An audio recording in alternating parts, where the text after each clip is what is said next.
একটা ছেলে আর একটা মেয়ের ভালোবাসার মধ্যে পার্থক্য কি জানেন? একটা মেয়ে একটা ছেলেকে পাগলের মতো ততক্ষণ পর্যন্ত ভালোবাসে যতক্ষণ পর্যন্ত না সেই মেয়েটা ওই ছেলেটার থেকে ভালো কাউকে পায়। আর একটা ছেলে যখন একটা মেয়েকে ভালোবাসে, তাকে যদি পৃথিবীর সব থেকে সুন্দর মেয়েটাকেও এনে দেওয়া হয়, তবু ওই ছেলেটা তার সেই ভালোবাসার মানুষটাকেই চয়েস করবে। এটাই হচ্ছে একটা ছেলে আর একটা মেয়ের ভালোবাসার মধ্যে পার্থক্য।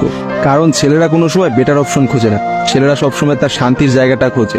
আর একটা ছেলে একটা মেয়েকে যতটা ভালোবাসতে পারে, একটা মেয়ে তার এক গুণও ভালোবাসতে পারে না। ছেলেদের ভালোবাসাটা ভয়ঙ্কর রকমের সুন্দর হয়, কারণ একটা ছেলে যখন একটা মেয়েকে মন থেকে ভালোবাসে, সেই মেয়েটার থেকে ভালো কোনো অপশন সে কখনো মাথার মধ্যে চিন্তাই করে না। ছেলেদের ভালোবাসার সাথে কারোর ভালোবাসার তুলনা করা যায় না। ছেলেরা তাদের ভালোবাসার মানুষটাকে যেমন অন্য কারোর সাথে সহ্য করতে পারে না, ঠিক তেমনি একটা ছেলে কখনোই তার ভালোবাসার মানুষটাকে রেখে অন্য কোনো মানুষের পেছনে কখনো ঘুরঘুর করে না। ছেলেরা কখনো কোনো বেটার অপশন বা কোনো সুন্দরী মেয়ে দেখলে তার গার্লফ্রেন্ডকে ভুলে যেতে পারে না।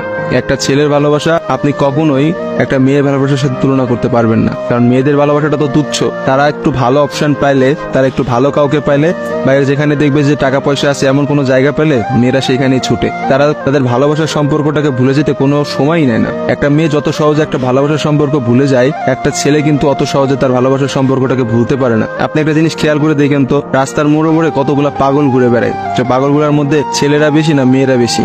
আসলে নারীর ছলনার কাছে হেরে গিয়ে কিন্তু ছেলেরা পাগল হয়ে যায়। আর তারাই কিন্তু সমাজে নানা রকম জায়গায় ঘুরে বেড়ায়।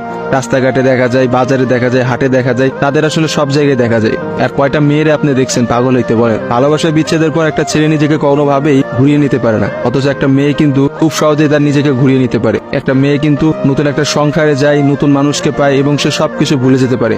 আসলে ভাই, নারীদের ছলনা বোঝার ক্ষমতা না ছেলেদের এখনো হয় নাই। একটা কথা আছে, ইতিহাস কিন্তু সাক্ষী যে নারীরা কিন্তু চরম ছলনাময়ী। আপনি কখনোই একটা নারীর ছলনা ধরতে পারবেন না। একটা ছেলে কখনোই একটা নারীর ছলনা বুঝতে পারে না। একটা নারী আসলে কি করতেছে বা তার মধ্যে কি চলতেছে, এটা কখনোই তার মুখ দেখে বা তার সাথে মিশে আপনি বুঝতে পারবেন না। অথচ একটা ছেলে, সে কিন্তু কখনো ছলনা করে না। ছেলেদের মানুষের মধ্যে কিন্তু কখনো কোনো ছলনা থাকে না। তারা কিন্তু নিঃস্বার্থভাবে তার প্রিয় মানুষকে ভালোবেসে যায়। দিন শেষে দেখা যায় যে প্রত্যেকটা ছেলেই কিন্তু মেয়েদের কাছে ঠকে যায়। দেখা যায় তার ভালোবাসার মানুষটা কিন্তু একটা সময় বলে, তোমার থেকে ওই ছেলেটা অনেক ভালো, তোমার থেকে ওই ছেলেটা অনেক বেশি টাকা পয়সা আছে, বা তোমার থেকে ওই ছেলেটা অনেক বেশি ভালো অবস্থানে আছে। এইসব কথা বলে কিন্তু একটা মেয়ে খুব সহজে একটা সম্পর্ক নষ্ট করে দেয়। কিন্তু আপনি কি দেখাইতে পারবেন যে কোনো ছেলে কোনো মেয়েকে বলছে যে তোমার থেকে ওই মেয়েটা অনেক ভালো, বা ওই মেয়েটা তোমার থেকে অনেক ভালো অবস্থানে আছে, আজকে আমি তোমাকে ছেড়ে দিচ্ছি ওর কারণে? কখনোই দেখতে পাবেন না। কারণ একটা ছেলে কখনোই তার প্রিয় মানুষটাকে অন্য কোনো মেয়ের জন্য ছেড়ে যায় না। আর আপনাকে আমি হাজার হাজার এমন অপশন দেখাইতে পারবো যেখানে হাজারটা মেয়ে হাজারটা ছেলেকে এই বেটার অপশনের কথা বলে ছেড়ে চলে গেছে। মেয়েরা ভাই বড়ই স্বার্থপর হয়, ওরা যেখানে একটু স্বার্থ খুঁজে পায় সেখানেই চলে যায়। কিন্তু আমি দিন শেষে একটা কথা বলতে চাই, কোনো মানুষকে ঠকিয়ে কেউ কোনোদিনও সুখী হতে পারে না। কারণ যারা ঠকায় তাদের বিচার কিন্তু আল্লাহ ঠিকই করবে। আজকে না হোক কালকে, কালকে না হোক কিছুদিন পরে বিচার আপনাকে পেতেই হবে। কারণ কাউকে ঠকায় কেউ কখনোই জিততে পারে না। আপনি অবশ্যই একদিন ঠকবেন, এবং আপনি একটা মানুষকে ঠিক যতটা কষ্ট দিচ্ছেন না, তার থেকে বেশি কষ্ট পাবেন।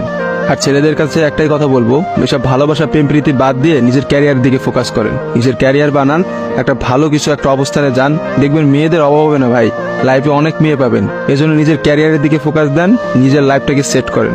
আজকে ভিডিওটা এই পর্যন্তই। ভিডিওটা ভালো লাগলে অবশ্যই ভিডিওটা শেয়ার করবেন। আবার দেখাবেন নতুন কোন একটা ভিডিওতে। Tata guys.